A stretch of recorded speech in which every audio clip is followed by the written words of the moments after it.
বন্ধুরা সবাই মিলে যখন সকালে ফিজিক্যালের জন্য দৌড়াতে বের হতাম, তখন দিনগুলোর মধ্যে সত্যিই অন্যরকম একটা অনুভূতি ছিল। ঘুমে চোখ আধা বন্ধ থাকত, শরীর ক্লান্ত লাগত, কিন্তু বন্ধুদের একটা ডাকেই যেন নতুন এনার্জি চলে আসত। ভোরের ঠান্ডা হাওয়া, ফাঁকা রাস্তা, পাখির ডাক আর চারপাশের শান্ত পরিবেশ, সব মিলিয়ে সেই সকালগুলো ছিল জীবনের সবচেয়ে সুন্দর মুহূর্তগুলোর একটি।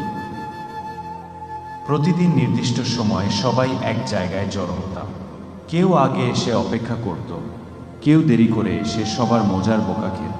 তারপর শুরু হতো আমাদের দৌড়। প্রথমে ধীরে ধীরে, তারপর সবাই নিজের সেরাটা দেওয়ার চেষ্টা করত। মাঝে মাঝে কেউ ক্লান্ত হয়ে পিছিয়ে পড়ত, কিন্তু সবচেয়ে দৌড় শেষ হওয়ার পর ঘামে ভেজা শরীর আর হাঁপিয়ে ওঠা মুখ নিয়েও সবার মধ্যে অন্যরকম এক হাসি থাকত। কেউ পানি খেতে দৌড়াত, কেউ মজা করত, আবার কেউ বসে বসে পরের দিনের প্ল্যান বানাত। তখন জীবনে তেমন কোনো টেনশন ছিল না, ছিল শুধু বন্ধুত্ব, স্বপ্ন আর একসাথে এগিয়ে যাওয়া। অনেক সময় বৃষ্টির মধ্যেও আমাদের দৌড় থামে।